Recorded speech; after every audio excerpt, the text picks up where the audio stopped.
Planning, leading, organizing, and controlling. What are these things and why are they important for your business? Stay tuned to hear more.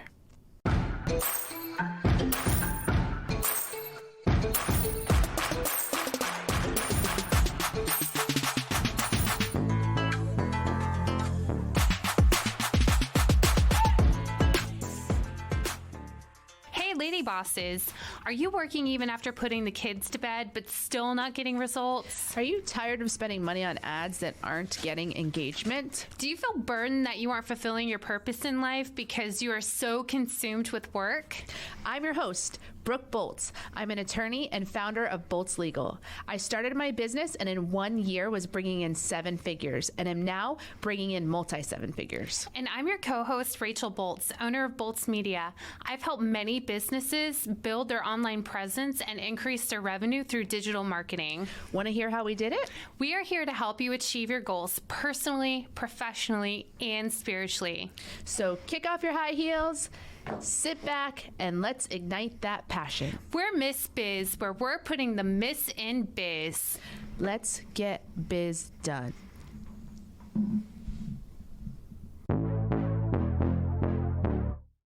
When I was in college, I took a course called Strategic Management. And within that course, they taught us the POLC method.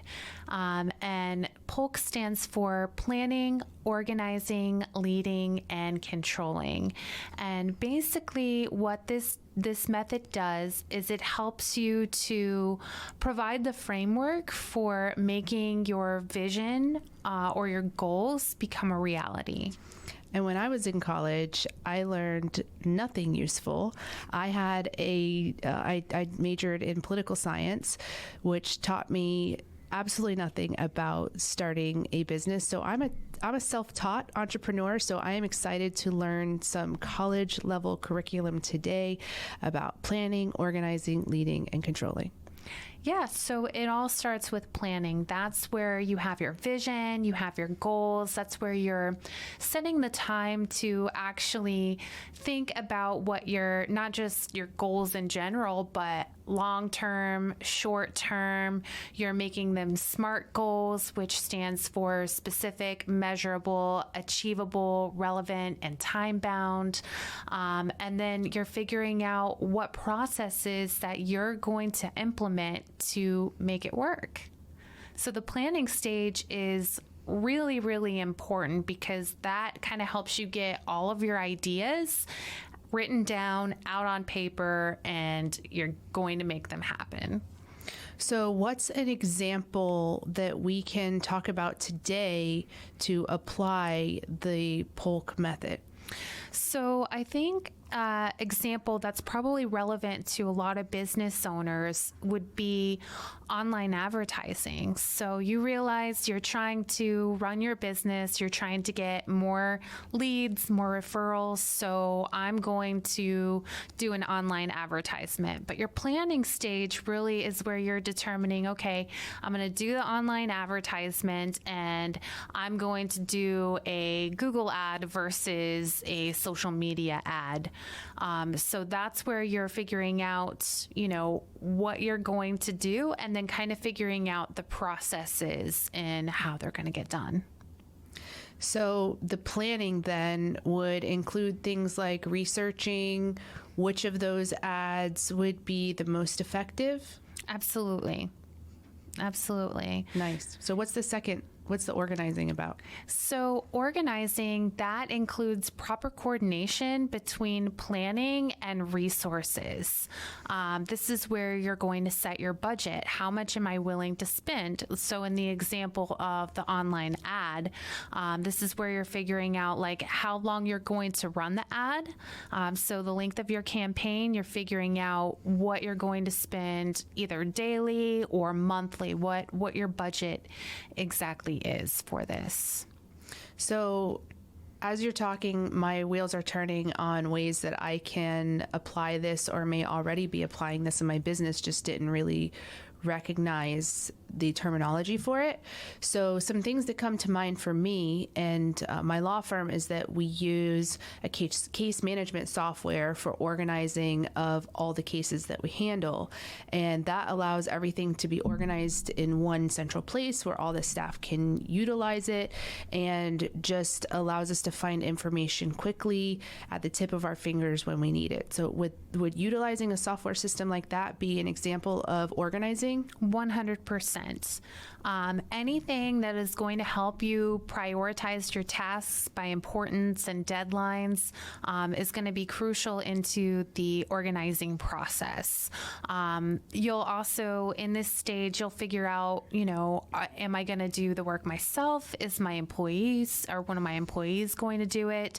Or am I going to hire a contractor to complete this work for me? So that's where you're kind of putting all of the pieces together to actually get it ready to start happening and to make it work.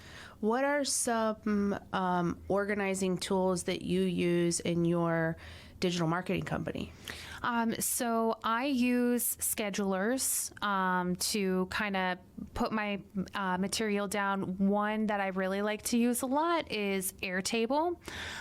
So basically what I can do on there is I can create the captions for social media, include all of the hashtags. But what I really like about it is the way that it's formatted is you can upload the creative, whether it be like a photo or a video, and then I can then share it with my client, and then once they review it, they can mark approve, and then what I can do is when it's posted, it will mark off and move down on the list.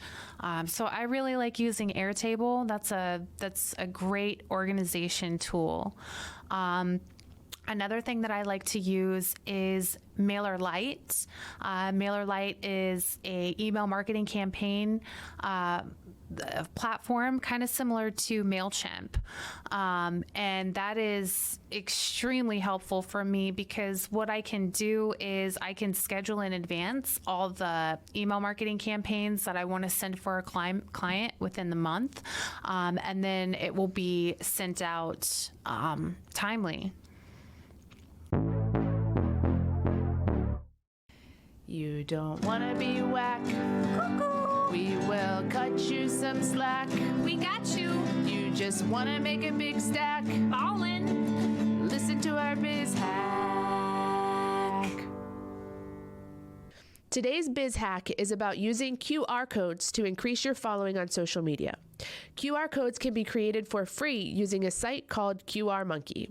You simply insert the URL to your social media page and generate. You can also add your logo and branding colors for aesthetic purposes. Consider printing a QR code to connect to attendees at an event or customers that come to your office. Nice. Another organizing tool that I've implemented is a lead software program. And this helps to track the leads that come in, and then what happens to those leads? Do they end up signing up with us to represent them, or do they not sign up for some reason? So having that lead software program, the one that I'm using is called Lead Docket. It's specific for lawyers, but I know that there are other programs out there that are utilized by non-lawyers, and it just really helps you to better understand what leads you're losing and why you're losing them, and then to help to make new processes or improve those processes to capture more of the leads that are coming in. Absolutely. And that is really important for another aspect, because if you know that 80% of the leads that you receive are turning into revenue for your business, then you know what kind of numbers you're working with and how much you need to increase it by should you want to reach a certain profit percentage or a certain revenue goal.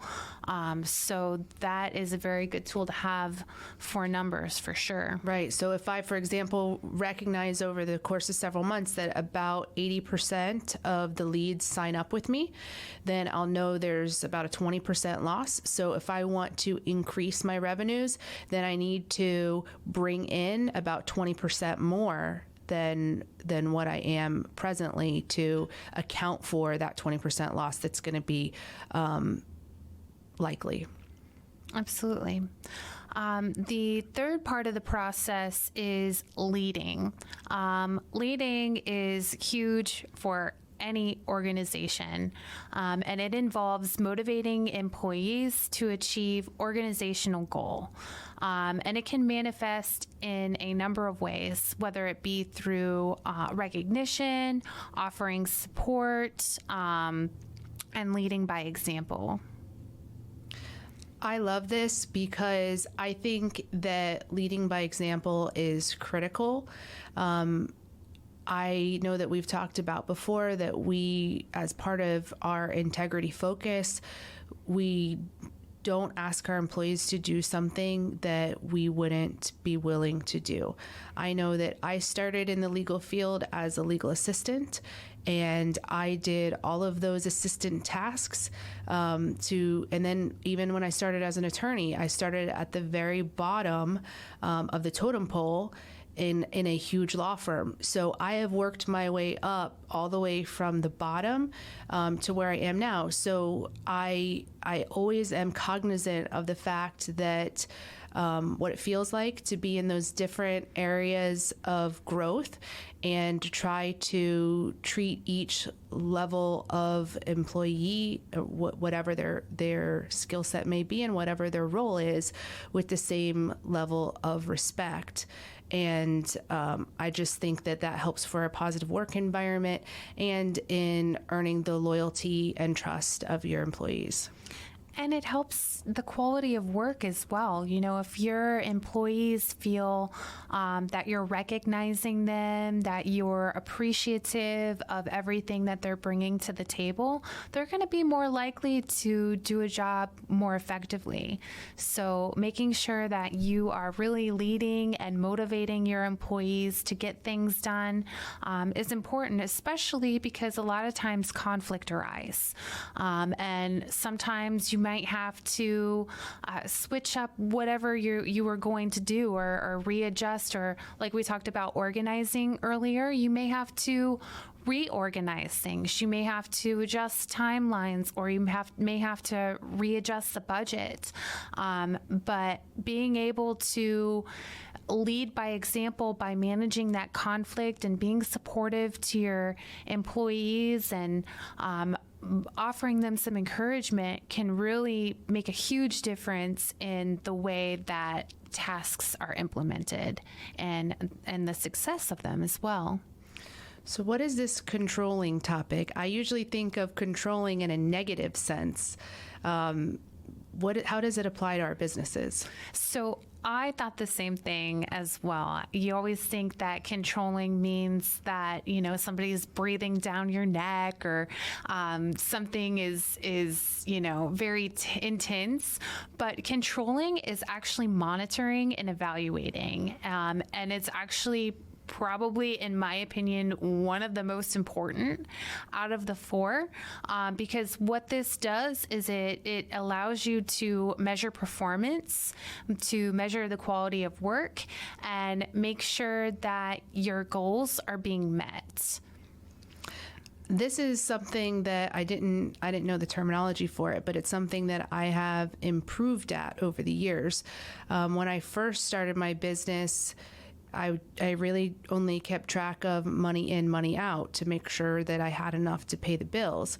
But over time, and through implementing some of those software programs we talked about earlier, it has become much easier to keep track of our performance goals. For example, the case management software I talked about that I use is called FileVine, and FileVine is great for monitoring and evaluating your metrics. So one quick example of something that I monitor each month is if there's any files in the system, any cases or clients that haven't been touched, no one's worked on it in the software program, I want to know that right away so I can put proper attention to it. So thankfully, I rarely have any cases come up on that report, but it's important for me to run it nonetheless, because if something does, God forbid, ever fall through the cracks, I want to be made aware of it right away and be able to pay attention to it. So FileVine allows me to run reports on all kinds of metrics, and so we do that every month just to keep track of the cases and make sure everything is running as it should, and nothing's falling through. And having the right data can really make such a big difference. It can help you tweak something that you already have in place.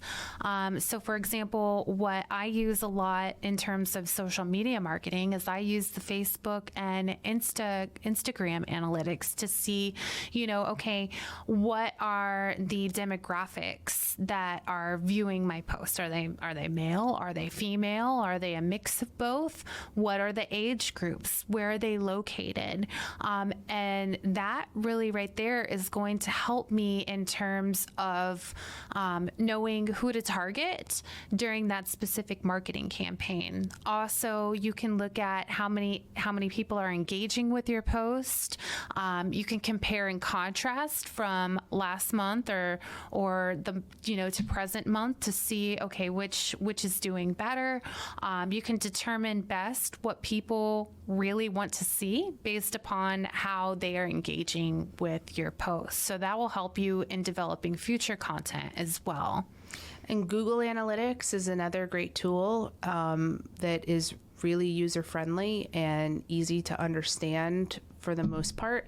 And it shows you those same type of metrics. Who's coming to your website? How long are they staying on your website? Which pages on your website are being visited the most? And all of that is just valuable information so that you can start over with the POLC system and plan for your next steps. Absolutely. There's always room for improvement, and there's always room to tweak things as needed, but at least this framework helps to guide you and give you the right kind of idea, like where you should start, how you get it from in your head into actually being a reality. And this method has helped me in so many aspects of my life, from, college to running my own business, and even in my everyday interaction with my children. It's really helped give me the framework that I need to be successful. So when does someone apply this method? Is it just anytime you're in business and you recognize this is something I want to do, this is a goal I want to achieve, and then I sit down with a pen and paper and write down POLC and then just kind of fill in what my plan and my organization is, etc.? We're all about that case, no trouble. All about that case, no trouble. All about that case, no trouble. All about that case. At Bolts Legal, we are all about your case. Text or call to schedule a free consultation for all your legal needs. boltslegal.com.